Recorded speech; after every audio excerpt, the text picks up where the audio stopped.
So many books, full books. Today, Toast and I are going to review this lovely art book, and Toast is going to strap all over the camera as she usually does.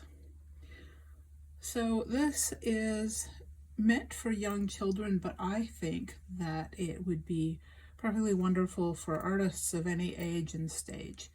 Even if you know what you're doing and know your way around making images, there is still a lot to be good about reminding yourself of the basics.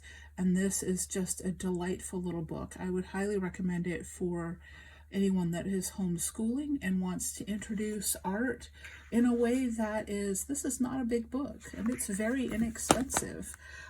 It is put out by Nadia and Dawn, and I know them through a friend, but I did purchase this book on my own, and so there's no one's asked me to do a review for this. No one expects a review. This is just because I love this little book so much and I wanted to share it.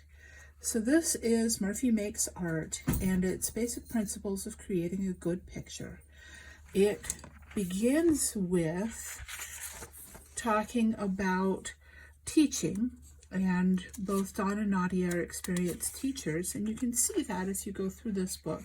Dawn does these lovely little cartoons. This is Murphy, and the accompaniment with this is to show the reader the reaction of Murphy the rabbit to great works of art, which is a wonderful way to teach art. It really is. The best way is to expose yourself or your children to as much good art as possible, but also to look at it, to really see the art.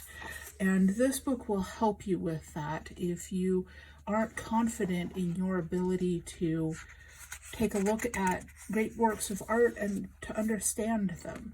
Things like talking about, as they say, the bones of structure and composition.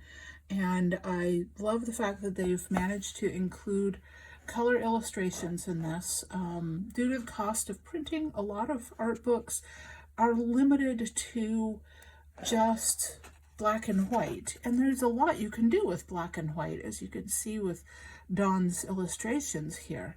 However, I think that if you're going to teach art, being able to include the color is also important. And I just have to say, I absolutely love some of the visual ideas here in the Hierarchy of Size chapter. The whole concept of the bees becoming an arrow is just so classically Looney Tunes to me. And this book doesn't take art too seriously.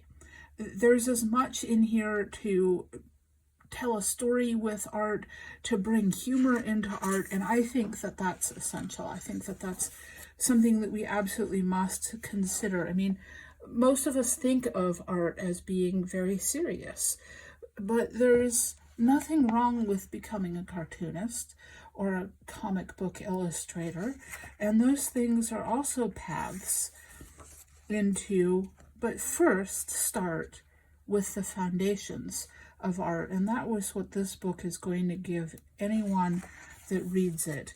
And I would think that reading this book, if you haven't done any other art study, will give you a place to begin and build a little bit of a foundation that you can then build more and more onto. So, as they say here, art rules won't guarantee an art piece will be successful. But as you learn the rules, you can learn how to break them. And then you start to get the really wonderful creativity that your imagination can bring to life. And it doesn't matter what tools you're going to use. They talk about this in here as well, which is, and I also love that they include math. That is not something you see very often in an art book. And as much as I'm not a math person, I love seeing it in a book. So it is a foundational principle that the math is an elegant language that can be used to enhance art. But as I was saying, they talk about the fact that these art principles hold true for sculpture, for 3D art, for digital art. It doesn't matter what you're going to make your art with. You have to understand what you're doing before you can effectively use the tools of your medium. And that will include anything that you're going to make art with, whether that's a stick of charcoal, a lump of wood and a chisel, or even AI generation. You can't do good art without fully understanding what you're doing with the tool. And this is all part of it. They don't get as much into color, but they do talk a lot about value. And then how to create story in your composition. This is what the tension is about, because really good art is almost always telling a story. And you might not fully understand the story, but it is there. So we can see that in pictures here, like the mermaid. I don't know that I would be able to tell a whole story of the apples on the windowsill, Andrew Wyeth's Frostbitten, but I'm sure that somebody could, and you can extrapolate out from it. And here's another important one. This is perspective, and perspective is so difficult because it's technical, and you don't necessarily want to have to do all of this, but it's important. You have to understand this and internalize it to the point where you can tell the story. And it's interesting, I'm reading a book about Matisse right now during World War II, and there's so many Pablo Picassos in here, and Matisse has been almost forgotten. But that's the thing about art, is there's so many different artists, and they have made so many different art, that once you break into this world, it's almost limitless. And there's some good empty pages at the back of this too, which could be used for sketches.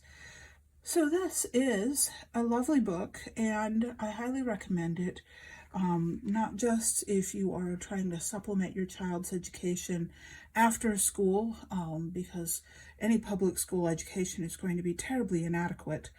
If you are willing and able to homeschool, something like this is a fantastic beginning for a very low cost of entry.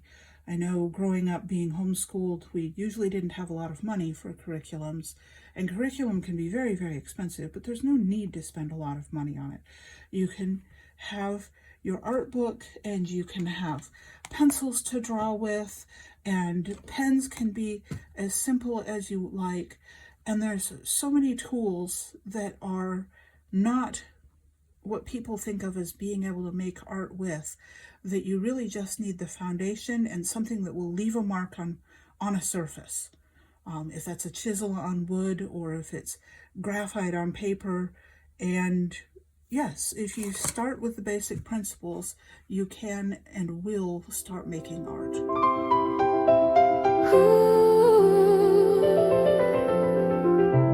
So many books, full bookshelves, reveal ourselves. Read more.